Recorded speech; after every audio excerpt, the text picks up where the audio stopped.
Correcto. Ya. Corresponde ver dentro del primer momento está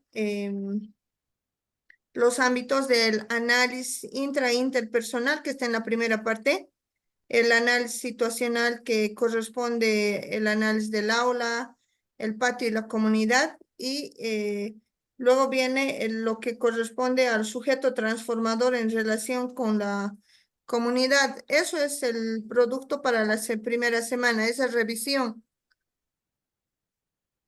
Muy bien, licenciada. Esta parte entonces la voy pasando, ustedes me van corrigiendo, me voy apurando, pero un poco también mostrando según lo que ustedes vean pertinente, la parte del análisis intrapersonal e interpersonal. Esta parte, Denise, de un título a un subtítulo no podría quedar así, tendría que hacerle una parte introductoria quizás para enlazar este Ah, análisis, ya. análisis crítico y Sí, autocrítico de la realidad. Podría aquí, ¿verdad? poner uno o dos párrafos o directamente podría poner el análisis interpersonal, ¿no? Ya, sí, sí, Sí. recuerdo eso, licencia. Gracias. Sí. Entonces, análisis intrapersonal e interpersonal. Luego tengo el posicionamiento ideológico, que, que bueno, por la formación que tengo voy a seguir cambiando, ¿no? Hace un momento leía, decía, bueno, voy cambiando algunos elementos, algunas cosas, porque bueno, mientras voy leyendo voy dándome cuenta algunos errores también de redacción y bueno, voy mejorando en la Sí. redacción y en la postura también, ¿no? En la Ujú. postura ideológica que voy teniendo, ¿no? Anterior vez sí cuando hablaba, bueno, en un momento voy poniendo algunas cosas más abajo, ¿no? Posicionamiento epistemológico, lo propio, luego la dimensión axiológica espiritual, ¿no? Eh, voy a igual aumentar, sobre todo en esta última temporada, después de la presentación del primer momento, he estado revisando algún material sobre la salud, pero sobre el ámbito de la salud, pero no solo sobre el ámbito de la salud médica, porque al trabajar con niños con discapacidad, nosotros tenemos bastante trabajo con la parte médica Ujú. por el tema de la discapacidad, dislexia, etcétera, por varios temas médicos. Pero un tema que he estado revisando es la medicina tradicional, un poco cómo se ve también la parte de la salud espiritual, ¿no? Y que en nuestro contexto también vale la pena considerar en esta parte de la dimensión espiritual. Entonces voy a también aumentar un poco revisando de nuevo, ¿no? Condición o capacidad pedagógica profesional, bueno, creo que ahí está un poco claro. Por favor, se va a Capaci- fijar en plataformas si hay colegas que están solicitando ingresar. ya, sí, estoy dando apertura, Ya, gracias. admitiendo. Sí, a Tabel acabo de admitir. Entonces, la capacidad comunicativa, igual voy revisando. Condición o capacidad productiva de liderazgo, que Ujú. bueno, a veces uno no puede también decir que uno lo hace todo, entonces creo que es un tema también, eh, a mi juicio, un poco corto porque tampoco puede echarse flores, ¿no? Y tratar de ser tan objetivo de algo subjetivo es difícil, ¿no? Entonces, voy diciendo la verdad, ¿no? Que es un tema Claro, que... pero que además cuando dicen análisis crítico, autocrítico, están haciendo una referencia de que, bueno, también a veces nos falta desarrollar quizás estas capacidades, ¿no? mm, De liderazgo, digamos, porque podemos ser líder, pero quizás no es el ser el líder adecuado, correspondiente, porque dentro del liderazgo hay bastantes tipos de liderazgo, entonces quizás uno que sea el más apropiado de acuerdo al modelo sería interesante, digamos, ¿no? Porque ujú, igual en el aula vemos que predomina aún sigue el tema de un liderazgo autoritario, un ujú. liderazgo lineal, entonces quizás es eso, ¿no? Como usted plantea, algo que nos puede faltar, tenemos o nos puede faltar también, no es una exigencia que nos inventemos tampoco, ¿no? Sí, sí, yo en la práctica vi eso, licenciada, ¿no? En algún momento, hasta teóricamente uno puede decir, sí, soy un eh, horizontal, democrático, pero cuando estás ya en clases o cuando estás un poco más sujeto a presión, Mm, termina pues sabiendo que uno es un poco más autoritario. Pero bueno, lo voy relatando, ¿no? Lo voy mm, relatando y lo voy aumentando, como le mencioné en esta parte, ¿no? La didactobiografía como instrumento de reflexión personal. Sí o sí, me ratifico en este punto y sí voy aumentando porque voy viendo acá de dónde es que sale esta práctica educativa, ¿no? De dónde he ido aprendiendo, con quiénes he ido compartiendo, desde, bueno, de joven, desde el colegio, parte de la vida estudiantil también, etcétera, ¿no? En resumen, voy aumentando, licenciada, ¿no? Análisis situacional del aula, el patio y la unidad educativa. Y creo que esta parte, bueno, es un poco clara, voy narrando cómo se vive en un centro de educación especial, el tema, por ejemplo, del trabajo del recreo. Nosotros no tenemos un recreo al trabajar con niños con discapacidad, prácticamente desde el ingreso, desde las 8:30 aproximadamente hasta la salida del mediodía, el estudiante está bajo nuestra custodia, si vale el término, ¿no? Bajo nuestro cuidado, protección. Entonces, no hay un momento de recreo donde puedes dejar y decir, bueno, ahora los dejo, no. Por su misma situación, los tiempos, digamos, de juego, de descanso, de socialización entre ellos, también son acompañados por nosotros porque, bueno, pueden pasar pequeños accidentes que después deriven en mayores dificultades, ¿no? Entonces, voy también un poco narrando ese tema, el tema del apoyo del equipo multidisciplinario, ¿no?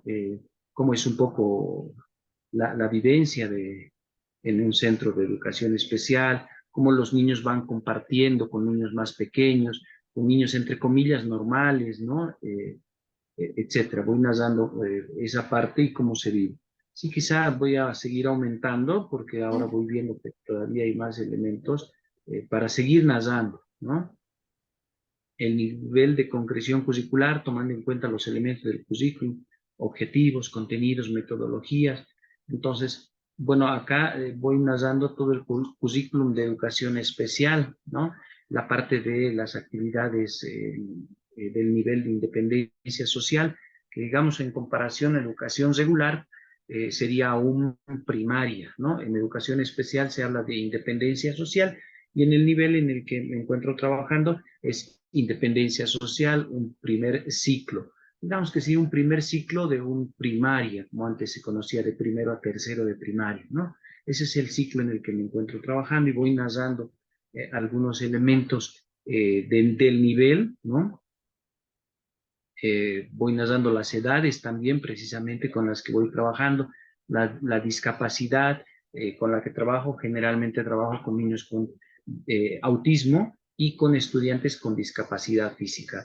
En la población estoy con 8 estudiantes y 3 con discapacidad física y casi 5 con autismo, ¿no? En distintos niveles, de primero, segundo y tercer grado con autismo.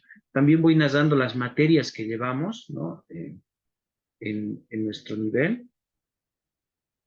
En un poco de las metodologías, ¿no? Hay un párrafo, pero podría ir aumentando porque este tema de las metodologías creo que es importante porque más abajo en el tema que estoy tocando hago alusión precisamente a la metodología del trabajo con estudiantes con autismo.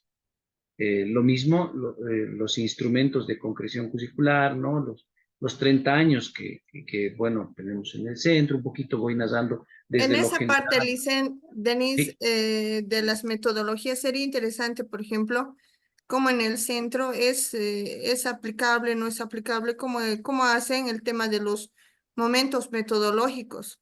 Obviamente que todo el sistema educativo está dentro de una ley, dentro de un modelo educativo, pero específicamente cómo se ve en el tema de los momentos metodológicos en su centro de educación a personas con habilidades o talentos especiales, ¿no? sí, ya, sí, me parece oportuno. Gracias, sí. Generalmente empezamos haciendo, ¿no? Pero bueno, lo voy narrando pero un poco a modo de comentar a todos.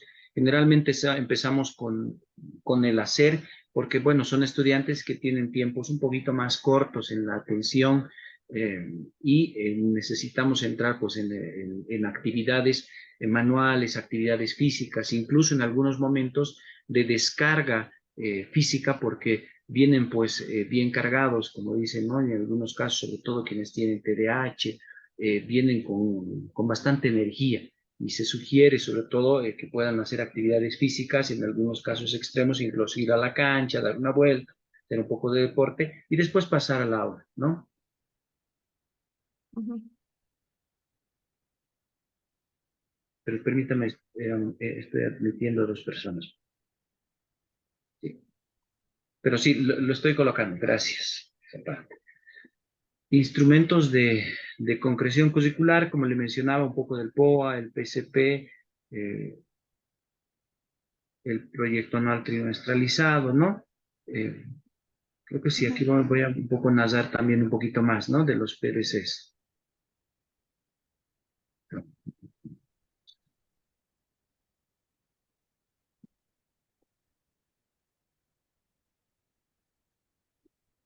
Luego tengo la organización administrativa, ¿no?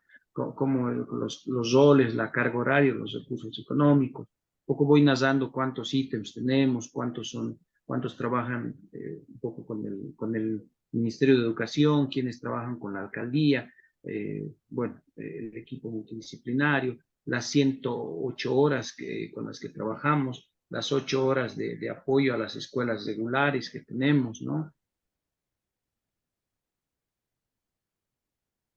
Y bueno, la parte del equipo multidisciplinar. Sí. Actitudes y pensamientos de los actores educativos, docentes, estudiantes, instituciones. Bueno, la relación con otros estamentos, ¿no? No solo trabajamos de cerca con la Defensoría de la Niñez, precisamente para el apoyo y el trabajo a los padres de familia, y bueno, con otras instancias, sobre todo de la alcaldía.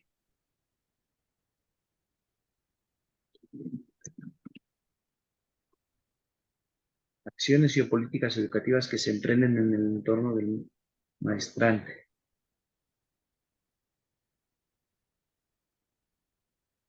Un desafío que generalmente tenemos es el tema de la inclusión, ¿no?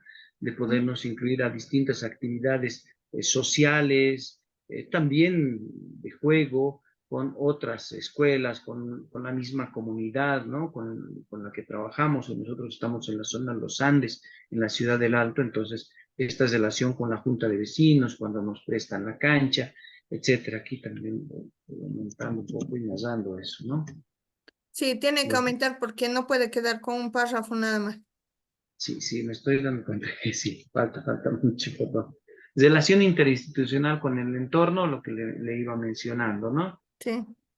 Diálogo comunitario como instrumento para la reflexión. Bueno, acá generalmente a principios de año tenemos la entrevista y este es el diálogo comunitario donde partimos y hacemos un poco una evaluación de cómo estamos empezando con el nivel, ¿no? Entonces acá lo que hemos hecho con los padres de familia es utilizar este momento para evaluar cómo estamos empezando con los estudiantes, ¿no?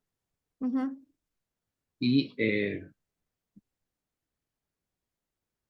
hemos ido colocando algunos elementos que, bueno, los padres de familia han ido planteando y también los docentes, porque nos unimos con el nivel, ¿no? Categorías de análisis, la discapacidad intelectual y las consecuencias que tienen en supervisar, ¿no? Los cuales Quizás el este supuesto. cuadro también podría mejorar, digamos, cuadro centralizador de información de quién.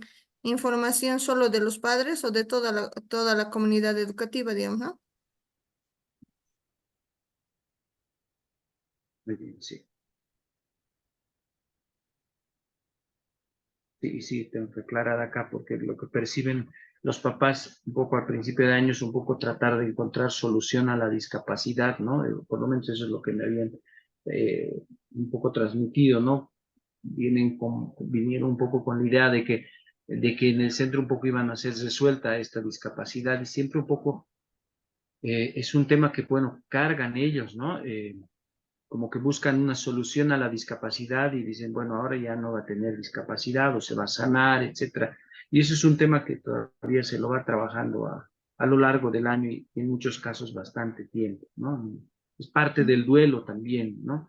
Entonces, Claro, este es un tema también de, de problema que se plantea que no podemos dejar de lado, pero tampoco lo podemos resolver en el momento. Es un tema que van a ir cargando por bastante, ¿no? El otro tema que sale es la discriminación que se da en la escuela, o sea, porque algunos vienen de escuelas regulares, en varios casos han estado cursando un primero de primaria y bueno, no les ha ido muy bien por distintos factores, ¿no? Que se ha traducido en versión de los papás, algunos en bullying, en discriminación o hasta en maltrato, ¿no? Digo en versión de los papás porque, claro, en algún momento también vienen con esa situación y en algunos casos tampoco es tan real, sino también es parte de una limitación intelectual, una limitación física que tienen los estudiantes y que, bueno, también ellos van aprendiendo y vamos viendo en el camino que son limitaciones que no las podemos cambiar, ¿no? Sino que tenemos que aprender a vivir con eso y más bien darles otras condiciones de apoyo para que sea más llevadera la discapacidad, por darle el ejemplo a la discapacidad física, ¿no? Si no tienes sillas de ruedas, si no tienes rampas, si no tienes una serie de apoyos desde tecnológicos, eh, no va a avanzar, no podemos solucionar. Pero bueno, esto es también parte de la situación problemática que en algún momento lo han puesto, lo han manifestado, ¿no?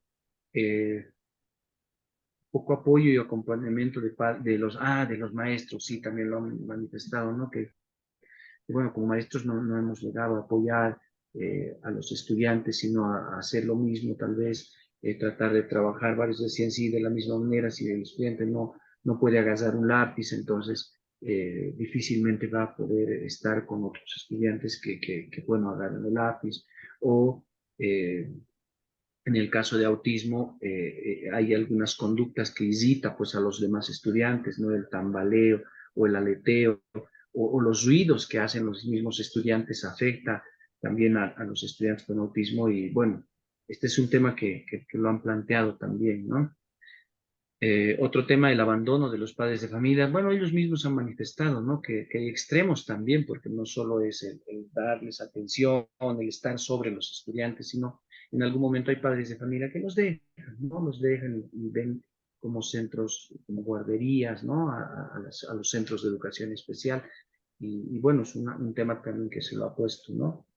Y al final, un poco, el último tema que lo han manifestado es la ausencia de metodologías, yo digo, ¿no? De actividades más agradables, concretas, en las que el estudiante pueda sentirse mm, más acompañado, ¿no? En la parte educativa, que es un poco en lo que me he ido centrando, porque tratar de ir viendo los otros elementos, de abordarlos, se los va a ir trabajando, pero no son elementos en los, así de forma concreta que he podido trabajar, sino más bien en este último, eh, para ir después tocando los otros puntos, ¿no? Trabajando un poco en la metodología o en hacer más llevaderas las clases más concretas, utilizando materiales más concretos, más sencillos, más adaptados a los estudiantes, poder llevar y poder ir tocando los otros temas, desde la inclusión hasta también un poco los otros temas de acceso. Antes Eh, que suba ese cuadro, Denise, hay que revisar la redacción, por ejemplo, en abandono de los padres de familia de cada uno de los estudiantes con discapacidad, por ejemplo, dice, la falta de apoyo familiar, la falta de acompañamiento educativo trae consecuencias, o sea, hay redundancia en la falta. Y quizás en vez de poner la falta, podríamos poner bajo apoyo familiar, em, bajo apoyo familiar y acompañamiento educativo, digamos, ¿no? Porque esto de la falta es un término muy cuestionado en tema de trabajos de investigación. ya, bajo apoyo familiar. Quizás eso. Ya, no, está bien, gracias. Sí. Mm, ya. Entonces aquí también, ¿no? La falta de estrategias, Sí. vamos por el... Sí. Ya. Entonces, bueno, un poco voy todavía narrando, aquí me falta ir narrando lo que un poco le iba explicando, ¿no? El cuadro Sí, es como la síntesis de lo que después voy a narrar, ¿no? En sí. el texto, que ya no lo hice, pero bueno, ahora lo aumento.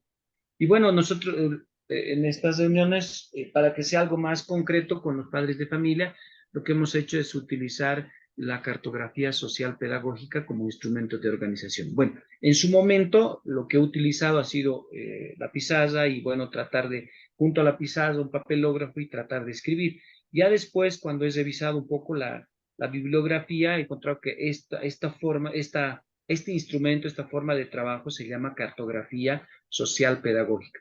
Voy a seguir revisando, licenciada. La verdad, me falta un poquito más de revisar este instrumento para tener más apoyo, también un poco de otras experiencias para poderlo ampliar. Pero un poco en resumen es como que vas graficando todo lo que van conversando, vamos organizando con los padres de familia y vas Ujú, como que haciendo un mapa de las problemáticas, pero también de centralizar los problemas un poquito más centrales o los problemas que podemos abordar, porque hay otros temas que no los vamos a abordar, ¿no? Entonces, es esta la cartografía social pedagógica. Y bueno, como veo un poco también Antes me que falta el termine, también sería bien en el protocolo.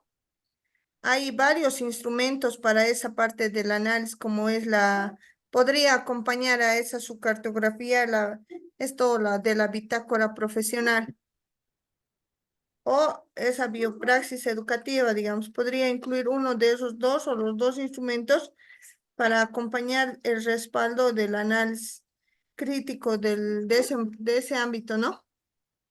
Ya, licenciado. Una consulta, aprovecho este momento. Sí. No se especifica la cantidad de instrumentos, ¿no? O sea, No, podría hablar con los tres.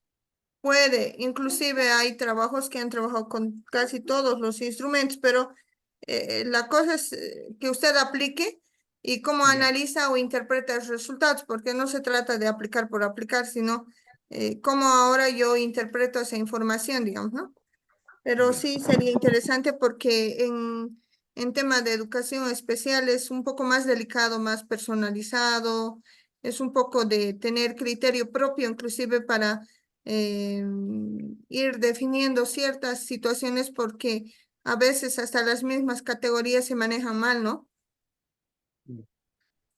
Ya, licenciada. Sí, bueno, entonces voy aumentando un instrumento más para obtener más instrumentos de análisis, ¿no?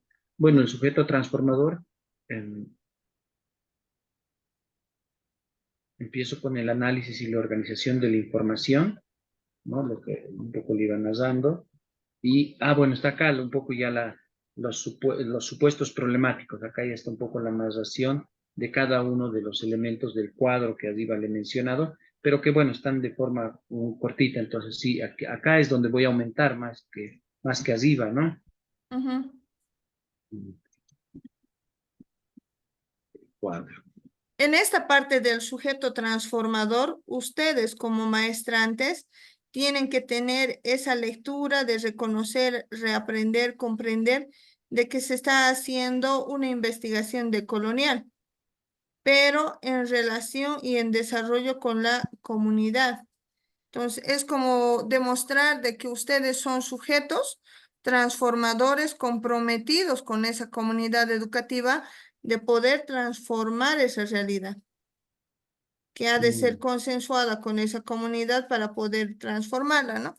Porque en algún momento escuchábamos algunos trabajos de investigación y decían, no, bueno, a mí me ha pasado esto cuando yo me he formado, o sea, ha sido una experiencia muy subjetiva, pero no podemos nosotros hacer investigación desde la subjetividad, sino más bien es una investigación comprometida con nosotros mismos y con la realidad, pero a partir de la participación de la comunidad educativa. Entonces, eso es mm. lo que hay que ir mostrando en esta parte del sujeto transformador. ¿Le parecería, licenciada, entonces, un poco según estoy entendiendo, hasta, digamos en mi caso, hasta cartografía y bueno, desarrollar un poco más el tema bitácora, podría ver como que voy narrando más o menos como en primera persona, porque voy narrando un poco lo que ha sucedido, y a partir del sujeto transformador ya voy narrando como que en tercera persona, porque bueno, voy narrando ya la reflexión de lo que ha sucedido, ¿no? Así lo Sí. estoy entendiendo. Sí, porque lo que nos dice la teoría en esta parte es hacerse, digamos, apropiarse de la realidad, es comprender la realidad. Bueno, hasta este momento solo han hecho una lectura inter, pero han hecho una lectura de la comunidad, o sea, del patio y todo lo demás. Ahora ustedes ya tienen una postura, digamos, de poder leer esa realidad, pero ya apropiarse a partir de esa realidad y mantener, ¿no? Esa relación holística que se va a poder desarrollar una investigación a partir de ese posicionamiento de colonial. O sea, es como decir, asumimos ya un compromiso indicando de que, bueno, pues vamos a transformar esta realidad que va a ser un consenso con los actores de la comunidad educativa para ver qué problemática vamos a transformar. Por eso era mi preocupación de inicio y decían, ¿cómo han partido una investigación con idea ya predeterminada y los instrumentos lo han direccionado? Entonces, no corresponde porque en realidad es en esta parte en la que ustedes delimitan en coordinación, en comunicación, en diálogo con la comunidad sobre la problemática que van a trabajar. Ya. Bueno, un poco. Bueno, y hasta aquí llegué, ¿no? Criterios de reflexión sobre los supuestos problemáticos Ahí del están los concurso. criterios, ¿no? Sobre los supuestos problemáticos. Sí, bueno, he ido un poco en tres supuestos problemáticos, pero me está faltando, ¿no? Sí. Aquí, ¿Y cuál bueno, sería entonces, el supuesto problemático principal que está trabajando? dice, en este sentido, el desarrollar estrategias educativas y la adaptación de algunos materiales educativos para estudiantes con discapacidad y de esta manera poder incluirse un poco en la escuela, en la sociedad, ¿no? Sobre todo en las actividades educativas. Ujú, Un poco me he centrado en el último, ¿no? Que es el que más cercano he estado a trabajar porque era un poco lo más cercano a trabajar, porque lo demás, la problemática sobre cómo les tratan en la otra escuela, sobre cómo ha sucedido un poco la percepción de la discapacidad, son temas un poco más globales, más grandes. Entonces yo solo me he centrado un poco en estas estrategias, en desarrollar estrategias con los padres de familia para que ellos puedan comprender con mayor facilidad. En la práctica he tomado más el área de matemáticas, eh, pero no dejando a los otros, pero sobre todo el área de matemáticas, porque era un poco lo más difícil de poder tocar con los estudiantes y con los padres de familia. Quizá porque es un poco más complejo, más abstracto para los estudiantes, ¿no? ujú, Entonces, bueno, me he centrado en eso, ¿no? Aquí me está faltando, pero voy narrando un poco en desarrollar estas estrategias con los padres de familia para encarar la comprensión de la matemática, no en papel, ¿no? Sino en actividades de la vida diaria, que puedan ver la matemática de una manera más concreta, ¿no? Desarrollar estas estrategias eh, concretas para comprender las operaciones aritméticas. Ahí está. ujú. Y también nos estaría faltando los supuestos problemáticos, ¿no? Dice. ¿O Sí, solo va a podemos. trabajar tres? Esa parte no la estoy entendiendo, licenciada, si me ayuda un Eh, poco. Anterior, o sea, a la problemática principal, tenemos otros supuestos de los cuales usted ha priorizado uno. Sí, entonces ¿Esos tendría que están más narrar. arriba? Sí, sí, está más arriba, pero creo que no está muy claro. Claro, aquí ya no los menciono. Ah, sí, aquí están tres supuestos problemáticos, sobre todo. Sí, aquí están, por ejemplo, el tema de la realidad, la discriminación que le decía, Ujú. pero creo que los tengo que separar y un poco aclarar más, ¿no? Sí, Porque están en un párrafo y no, como que no se entienden. Sí, además lo- sé que un poquito cada situación, o sea, problemática habría que teorizarla, reflexionarla, analizarla, ¿no? ¿A qué hace referencia? ya. Después, a la formulación de de esta problemática principal, necesitamos formularle el objetivo. El objetivo ya de la investigación, ¿no? Sí,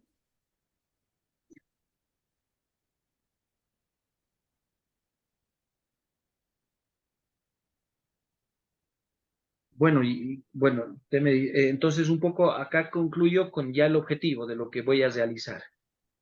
sí. Luego, lo que tienen que tener en esa parte es ya la formulación de la pregunta problematizadora central. Usted ya tiene eso, ¿no? Y luego tendría que formular los objetivos o intención de estudio que se tiene. Y tenemos cómo formular un objetivo.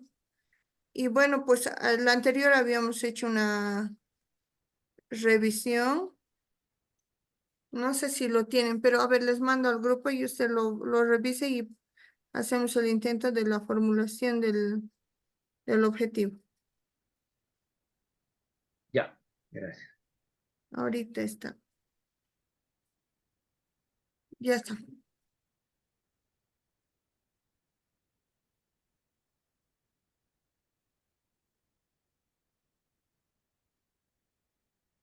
Para la formulación de la pregunta problematizadora, nos piden que hay que plantear una pregunta abierta, sin respuesta predefinida, sino que genere curiosidad para profundizar el procesos educativos. La pregunta debe anunciar el problema y los sujetos que lo viven o lo sufren. La pregunta debe ser clara, precisa, entendible y sin ambigüedades. También en la pregunta hay que evitar tecnicismo o abreviaturas también, ¿no?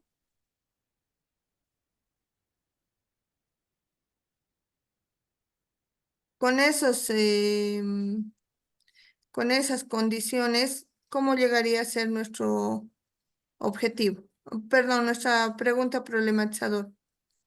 Más arriba dicen, Ahí, ¿no? sí, más arribita estaba su puesto problemático. Ay, ay, ay, perdón, perdón. No sé si estoy viendo, pero estoy viendo el documento que nos envió.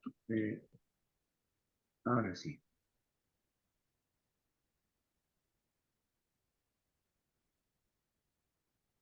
Ujú. Sería acá, ¿no? En este sentido, desarrollar estrategias, ya lo está, cuando dice desarrollar estrategias es como si estuviera haciendo una afirmación, ¿no? Entonces, Mm. tal vez la pregunta, ¿cómo llegaría a quedar? ¿Qué actividades o qué actividades o qué estrategias podemos plantear para lograr o para buscar un aprendizaje en el área de las matemáticas, tal vez? Podría ser, si nosotros queremos trabajar, más o menos entiendo yo el tema de las estrategias, ¿qué acciones, tal vez no? ¿Qué Educativo. acciones? Claro, ¿qué acciones educativas? Se pueden construir, ¿Qué acciones educativas y didácticas tal vez podríamos poner?